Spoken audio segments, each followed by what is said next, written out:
Well, hello there. I am back, and in case you don't know what the heck I'm doing right now, on Saturdays or Sundays or whenever I get around to it, I like to check out a cigar I've reviewed in the past, or Walt or Jerry has reviewed in the past, and see if I agree with my own opinion of it or their opinion of it. So this time around, I'm checking out the Gran Habano VL, very limited.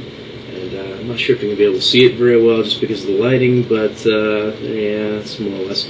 Anyway, I gave this a review back in I think it was December. I wasn't very fond of it, so I thought I want to check it out again. The review kind of bothered me because I'd been down with a cold or something recently, so I thought my review might be a little suspect. So I thought, it'd only be fair if I check this out again and make sure that my review, my thoughts on it weren't just impacted by being dehydrated or being sick or whatever. But before we get into that, let's first a little information about the cigar. This is the Gran Churchill, VL, and VL stands for very limited. It's a Maduro wrapper, as you can see. It's really dark. It's very oily looking. It's got a cedar tube on it right now. I haven't taken off because I wanted you to see the cigar as it lives in the wild, I guess. On the tube, which won't come through, I'm almost certain of it. In gray, it says Gran Habano VL. Okay, so it's a 7x50. As I said, it's a Gran Churchill. Let's see what else. Oh yeah, the price-wise, I'm not sure how available these are. I think you can find these around, and you're gonna probably pay between $5 a stick to $7, depending on if you're able to buy them by singles or by box. I know there was at least one place that was selling them by the box for $75 for $15. Let me really quick just read some information about him. Basically, this cigar was restricted to a production run of 250,000. 50,000, yeah, that's right. Let's see. It has a filler blend of Costa Rican and Cuban seed, Nicaraguan tobacco, a Dominican binder, and a 5-year-old Nicaraguan Corojo wrapper. Each box contains 15 cigars. It's light sky blue with navy blue, silver foil, blah blah blah blah blah, and it's numbered and all that neat stuff. Yeah, so that pretty much covers it. Let me check out. Actually, I'm going to take the cedar tube off here. Off it goes. Oh, yeah. You know what? I'm not sure about this cigar now. Having taken it off, and I don't know if this is going to come through at all, but I've discovered a bit of what I think may be some mold. Yeah, and also I'd noticed before, and I meant to point this out, but if you look at the foot, let's see if I can get that, right on this side there's actually a little bit of fuzziness on it. So, but you know what? I'm actually going to smoke this thing, and you know why I'm going to do it? Because I happen to know that you can generally wipe off most of this kind of stuff, and it basically. I've smoked another cigar that had fuzz on it, and I wiped it off and smoked it, and it was fine. I was a little concerned I might get a little sick doing so, but no, it was fine. It turned out okay. Honestly, that was a Grey Cliff I had that problem on, come to think of it. So it was one of those things where there's no chance of not smoking this beast. So. Okay, so we're looking at it. I wiped it off. That mold tends to be a little on the superficial nature. I'm looking at the wrapper. I'm seeing little holes in it. It's little holes, actually kind of veiny, very oily looking. You know what I'm going to do? There's that little bit on the cap there. I'm going to go ahead and clip that edge right off, because just prune the foot, which is something I don't think I may be nuts for doing this, and you can go ahead and tell me in the comments if you think so. Yeah, I went ahead and clipped that off. I mean, I don't want to inhale burnt mold. It just doesn't sound good to me, and because of the nature of the foot, it's you're less likely to be able to wipe it off. So a little clipping with my scissors. You don't even hardly notice that I shaved that little bit off. Let's see. Actually, pretty hard in terms of density. Pretty well packed looking at the bottom. It's got a little bit of like slight tear in the wrapper, that kind of a little flaky. As I mentioned, there's some holes in the wrapper, and I also noticed when I was checking this out that the cap looks like it was put on kind of sloppy. There's a little, yeah, it's a little fold over, I guess, where they put it together. So it's not as nice a looking cigar as it could have been. I mean, now that I polished it up, it doesn't look too bad. So it does have a really nice, rich aroma to the wrapper. Kind of like a sweet chocolate, or I don't know. It's maybe a little bit of berry in there. It's a really interesting smell. It's really nice. It smells really rich, in spite of the mold being on there. Hopefully, I don't wind up sneezing myself to death here.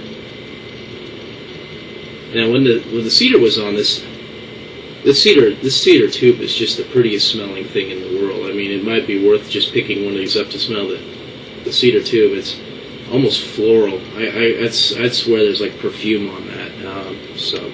All right. Well, I think we've basically covered the bases on this. I'm going to go ahead and get this thing started, clip it, light it, and get going. And I'll check back in with what I'm thinking.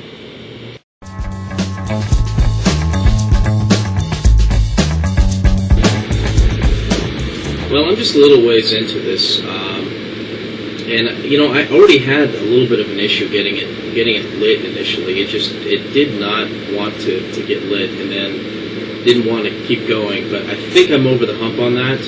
So I'm just barely into this thing right now. It's got the standard Gran Habano thick mascara burn line that if you smoke these, you're familiar with it. Pretty dark ash. Now, one of the things I noticed in the review I did of this, and by the way, I forgot to mention that when I did the review of this, I thought nobody else had done a review. Actually, Walt had done a review back in 2006 of this same cigar. I think at the time I was under the mistaken impression that it was a new release, and I think what it really was is a release that finally made it down to cigar pit. So that's why I picked that up, and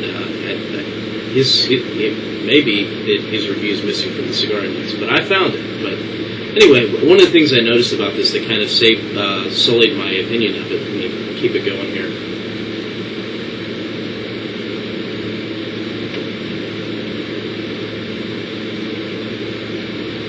As I had noticed a really sharp acidic flavor to the cigar when I was smoking it, which I was thinking, looking back on the review after it was done, I was thinking, well, I think I believe I'd been sick during that time, and I was pretty sure I was dehydrated, and in preparation of that, I actually have been drinking. I drank a bunch of water before this review. I'm drinking some coffee as well, standard cappuccino, and so what I'm noticing is it's not I'm not getting quite the sharpness on it, but I have so far gotten some a fairly creamy but fairly distinct woody flavor. I'm not sure if I'd say cedar, but it's definitely a strong wood flavor. It's the kind of wood. I think if you went into a woodworking shop, and I'm trying to think of where I've seen it, maybe like at Home Depot, you go walk through the places where they have all the lumber, and you get a blast of just like, that's wood, bam. That's kind of what I got out of this. It was kind of pleasant. I kind of liked it. It didn't come across as very sharp so far, so we'll see how it goes. Now the thing is if I continue to have problems keeping this lit, that would probably magnify the sharpness of it, because torching it over and over again.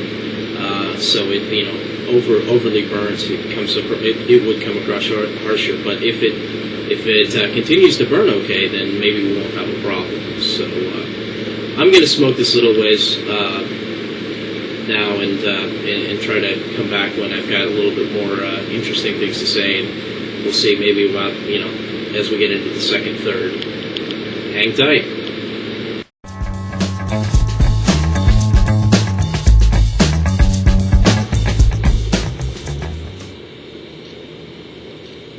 Well, I'm back. I'm not quite into the second third yet, but I thought it would be fun to make sure I got this ash on video. It's not, Gran Habano doesn't have the prettiest ash. I'll just, I don't think anybody will think that. They tend to be a little oddly shaped. This one's pretty solid though. It's a good. Let's pull out the little measuring device I have here. It looks like we've got about 1.5 inches. Really nice. Good way to annoy people and make them think you're pretentious if you smoke one of these at a cigar shop and smoke it out to about 1.5 inch long ash, or like tap it off, stupid, before you drop it on the furniture or the ground. But anyway, so it's so far the flavors I've been getting. Let's see, I've been getting a lot of interesting stuff. I'd mentioned that in my previous review that I didn't find this to be particularly complex, and I think it was just because my palate was getting pounded by kind of an acidic flavor. But this time around, I'm getting, I've gotten some, I got a creamy cedar flavor at one point, and then it went into a kind of a woody and almost a little floral, and leather started to, show up, so the woods is still there. I actually got a little bit of a mocha flavor. I'm not sure, that might have been slightly influenced by the coffee I was drinking, which I've finished now. It's been interesting. It's actually a little bit of berry sweetness to it too at a couple times, like in the finish. And I'm noticing that one of the things this leaves in the finish, at least for the first third, is there's a lingering bit of spiciness that stays on your tongue. And I believe I read that this was a Corojo wrapper, so thinking it may be a little bit result of that. So that, so far it's been pretty good.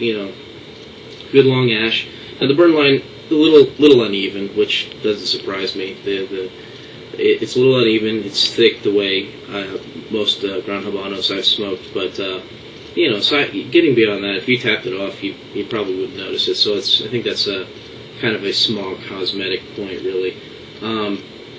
So far it's been good. It's been a little bit more complicated than I recalled from before. And since I'm back, I thought it would just be fun to throw something random in. Man, this thing is giving me some congestion here. The hard part about doing a review on a Saturday is that Saturday follows Friday night. So I had some friends over and had a little too much fun last night. So I'm as is almost always the case in these things, I'm a little out of it. But I wanted to show you guys what I was drinking the other night, which is a very interesting liquor. It's a little hard to find. It's actually out of Portugal. I'm not drinking it now because I don't know how well it would mix, but it's a Portuguese, basically a honey liquor, and it's different than, say, your Drambuie, which is kind of, I think, a honey-based scotch or a whiskey or whatever. And this has a really earthy, I'm not sure earthy is the term. It's like somebody took a honeycomb and fermented the whole honeycomb and blended it all up. So it's very rich, tastes very much like honey, and it's very addictive. And in fact, according to the label, at one point, you're not going to be able to see that, it won the San Francisco World Spirits Competition and won the gold medal for that back in 2005. Unfortunately, you can't find it in the U.S. You have to, if you're interested in picking it up, and I actually recommend it. I think it's awesome. You can find it online, but you may be ordering it from Portugal like I did. So it's the actual booze itself is really inexpensive, but the shipping fees are a little on the high end. So and the dollar being kind of weak right now, it doesn't really help out so much, but. I just thought I'd throw that in, just kind of random. So if I'm a little dazed looking, it's because I had a bunch of that last night after some wine, so with some friends. But it's a great drink. I don't know, it doesn't strike me as being something that it's a good drink for this time of year, being warm. But that didn't bug me last night at all. So that's about it. So there's the cigar again, all burning. Kind of ugly, but tasting good so far. So, and not full. I wouldn't categorize this as full. I think it's more of a medium in terms of body so far. So we'll see how that goes. So hang tight, and we'll come back in a little bit.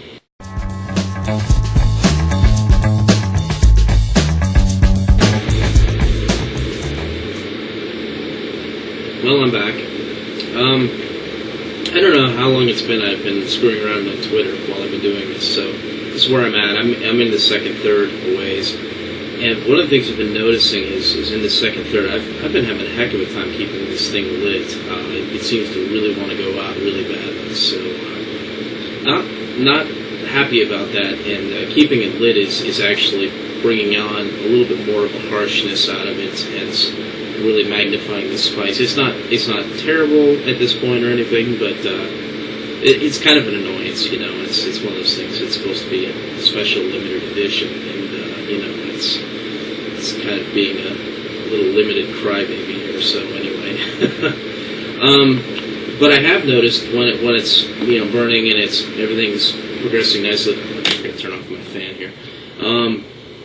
I have noticed I've been getting a lot of kind of an aromatic cedar and tobacco, the kind of flavor, and I have been getting a little bit of it up into my sinuses. I don't do a really good job of the whole retro hailing stuff that a lot of guys do, but I've been getting it back there, and the flavor reminds me a little bit of, when you open up a humidor that's been closed for a while. I've got one humidor especially that comes to mind that's just like that. I open it up and just a really rich cedar and tobacco aroma that comes out of it, a little bit sweet, really nice. So, that's been good. I like that. It's actually I've been getting a lot of kind of a berry flavor, like a, berry leather combination with some earthiness, and of course, some more of the cedar. I'm not getting too much creaminess out of it, and it does have a spiciness that tends to linger on the palate for a while I'm smoking it. So, yeah, that's where I'm at. Let's see, show it again.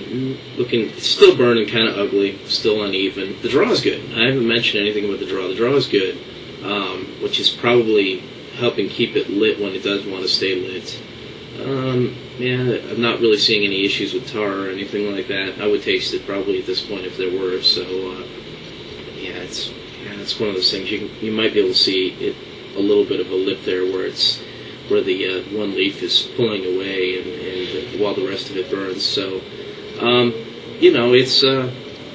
it's been pretty good so far.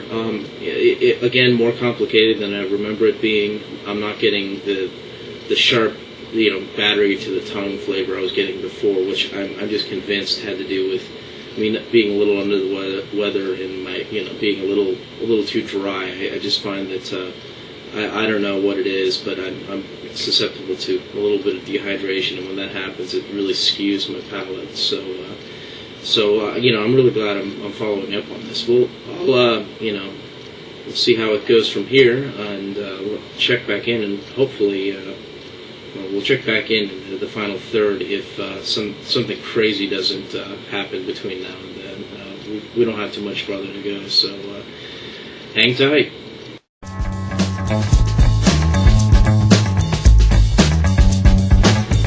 Well, no sooner did I say something about not coming back unless something happens, and something did. It went out almost immediately after the last little segment there, and I was tapping it out, getting rid of some of the ash, which is coming out looking like it looks like burnt firewood basically coming out of here. And if you look in there, you'll notice there's like a black spot. What that is that's actually a cavity where, looking at it, it's like oh man, it goes in there like half an inch. A big old burnt chunk fell out half an inch, and it just, it was already dead, but it was kind of, that's kind of annoying, Again, it's supposed to be, a limited edition, special edition type of smoke, and that's kind of annoying. But again, the thing is the price of these, they're what, $5 to $7 for a smoke, so. I guess you get, to some extent you get what you pay for it. At least it's not like a $15 smoke or something like that. So it may be unrealistic, or to kind of expect that level or the quality of that level for something that's so cheap. I don't know. I mean, I've smoked a lot of stuff that's in the 5 to 7 range that, really put this thing to shame in terms of the burn. Now, the flavors I still think are pretty good. But all right, well, we'll relight this thing and come back hopefully a little bit late, farther down the smoke. So hold on for a second here.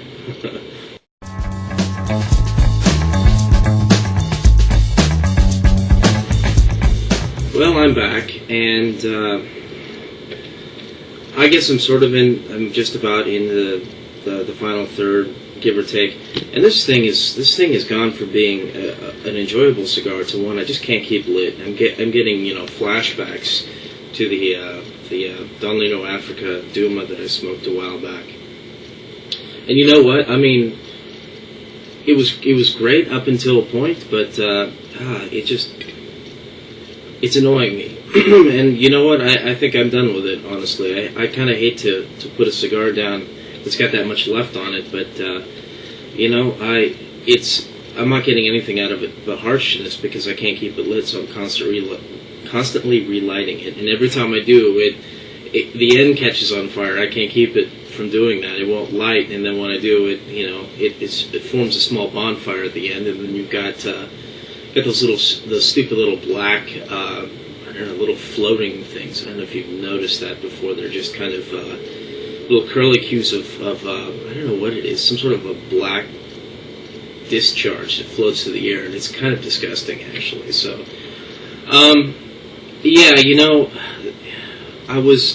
like I said, I was enjoying it. I was starting to get a little coffee, and the leather and the berry was still there. And it was good until this point, and now, like I said, I can't really get much of anything out of it because I can't keep the stupid thing lit. So I think I'm going to call it quits. My verdict is that I was reading my review and I cut it short the last time I smoked it, and I mentioned that I was wondering if it was a cigar that might benefit from sitting in the humidor for a while, and this is from the same 5-pack of these I picked up a while back, probably back at the end of 2007, and I found that while I'm not getting the electrodes on the tongue type of flavor that I had gotten in the past, the flavors are better. I'm just having a horrible burn experience on this thing. So I don't know. I'm kind of. I disagree with the review, but I kind of agree with it at the same time. Now, I gotta say I disagree with Walt's review from back in 2006, I think is when it went up. I didn't get any creaminess out of this whatsoever, but I mean the flavors I did get, I got a bunch of wood, I did get a little bit of coffee at the end, I got some leather, I got some interesting kind of almost a faint berry fruitiness to it and a little bit of spice, but so it's more complicated than I originally reviewed it as being, but it's also strikes me as being more of a pain in the ass to smoke than I remember it being. So it could be just this particular smoke, it could be I don't know. I gotta say it's been uneven, and if you've smoked Gran Habanos before, you're not going to be in for much of a surprise when it comes to the burn. In my experience, they seem to all burn about the same. So, I don't know. Whether I'd recommend picking these up, it's hard to say. It's one that, if you can get it to burn well, I think you might enjoy it. Otherwise, I think it's a cigar you're likely to see people smoke and put about this length in the ashtray. It's one of those ones that people aren't going to burn the whole way through just because it starts to become a pain. So, I'm probably not going to rush out and buy any more myself. I have one left that I didn't smoke this time or for the previous reviews. I may return to it and pontificate on how it is, 3, 4, 5, 6 months from now. But I might not. I don't know. Eventually, I probably will smoke it, or it may be part of a cigar bomb for, Gran Habano fan. I don't know. It's hard to say at this point. But, I enjoyed it up until the final third. Actually, the second third really started to develop problems. The first third seemed to, showed a lot of promise. The ash was solid. The burn kept burning right after I got it lit finally. Initially, and I'm trying to think if it's over humidified. The humidor I pulled it out of typically runs not up in the 70s. It's typically running in the mid 60s. So I would be surprised if it was. Though I gotta admit, the little digital hygrometer at some point the battery died. So I need to go fix that. And so I know if I'm just dousing these cigars in humidity or something like that. But yeah, I'm gonna have to. If you like Gran Habanos, I think you probably should give this one a shot. But don't be expecting a lot more out of it than you would the regular lines. So I would say that it may be just as well to go for the Corojo No. 5, which I have enjoyed in the past. I've had some pretty good experiences with that. So I think that pretty much covers it. Now we'll leave it at that. And thanks for watching. And feel free to leave me some comments. Don't make me sick Jerry on you to give me some comment love. He loves doing that. And I like sicking him on people. So until next time, long ashes.